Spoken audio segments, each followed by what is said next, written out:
The game of baseball is essentially a game of fundamentals.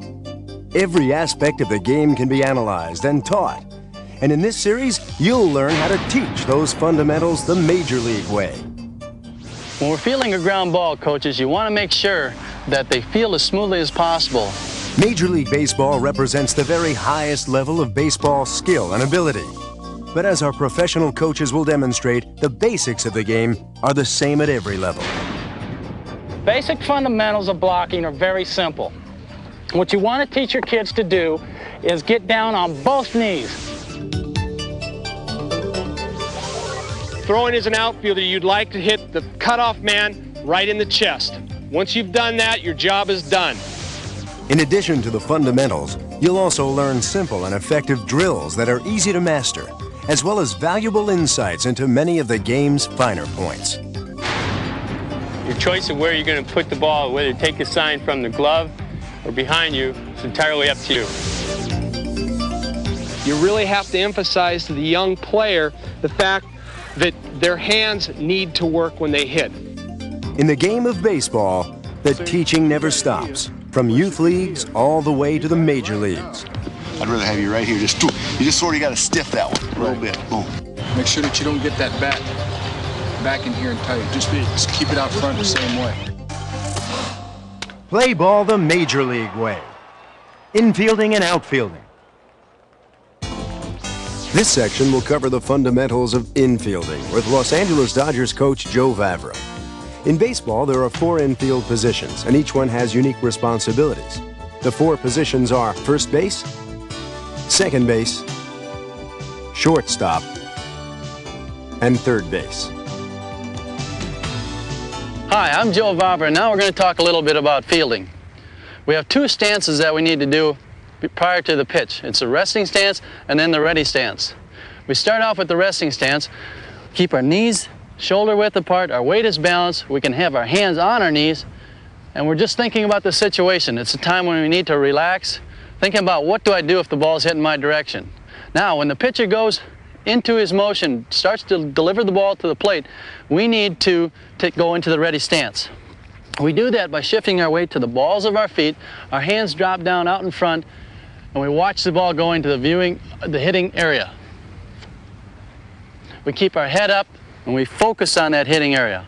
Now, we have the quick feet because the weight is on our balls of our feet, and we can go in any direction as quickly as possible. While in the resting stance, the fielder should be thinking about what he will do if the ball is hit in his direction. Once the pitcher begins his windup, the fielder shifts into the ready stance. He is ready to make a play.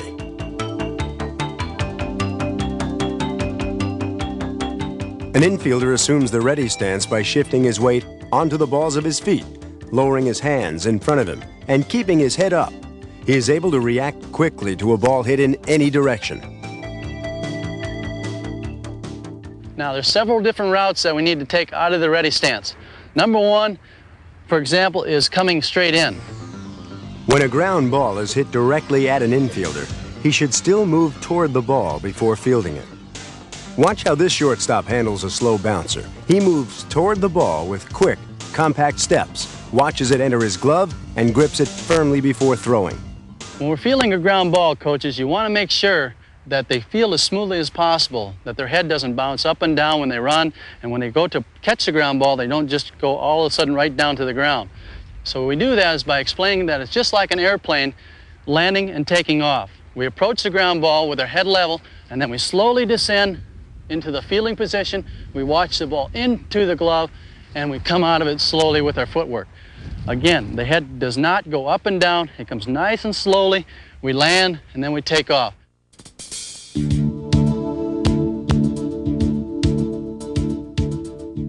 Coaches, for the younger players, you may want to start them out with the one-knee technique.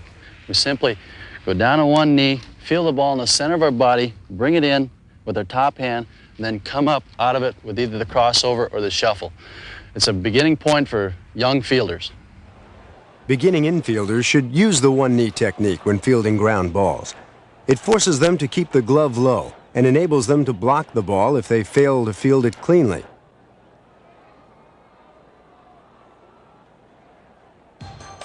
If a ground ball is hit to the infielder's immediate left or right, he should use a simple shuffle step to get to the ball.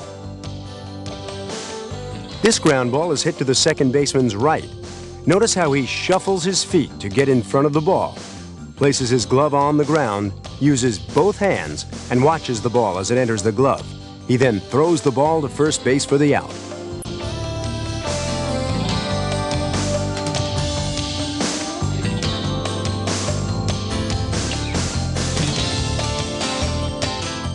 Ozzie Smith is one of baseball's best shortstops. Watch how he shuffles to his left and fields the ball smoothly, using both hands. He then grabs the ball firmly with his bare hand and makes a strong throw to first base.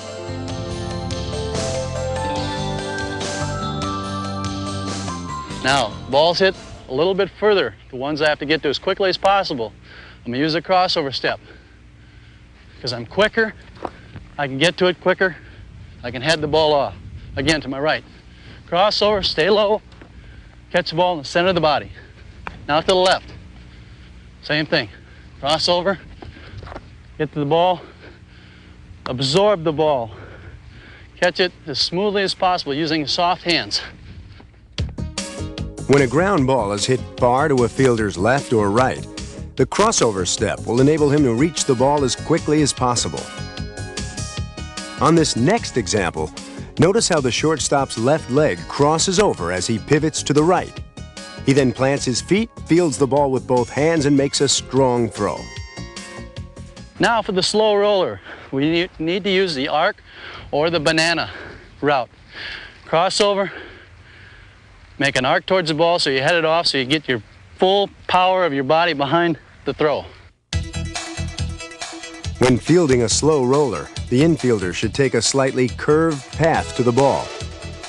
The so-called banana route will place the fielder behind the ball as he fields it, and his momentum will carry him in the right direction to make the throw. Now we're going to show you the proper technique of catching a fly ball or a pop-up in the infield. First of all, when the ball's hit, we go to the spot that we think the ball is going to land. We do not call the ball early. We wait till it gets to its apex or its peak, and then we call the ball. We call off every fielder around us using the voice as loudly as possible, saying, "I've got it, I've got it, I've got it." We use our arms and whatever motion it takes to keep that runner from interfering with us. The off fielder should not be a spectator. He should back up and tell the fielder where to throw the ball. Our footwork involved in catching a pop-up is very similar to fielding a ground ball. We use a diagonal or crossover or the drop step. We want to stay away from using a back pedal. Now, let me give you a couple examples of catching a pop-up. Out of the ready stance, the ball's hit to my right.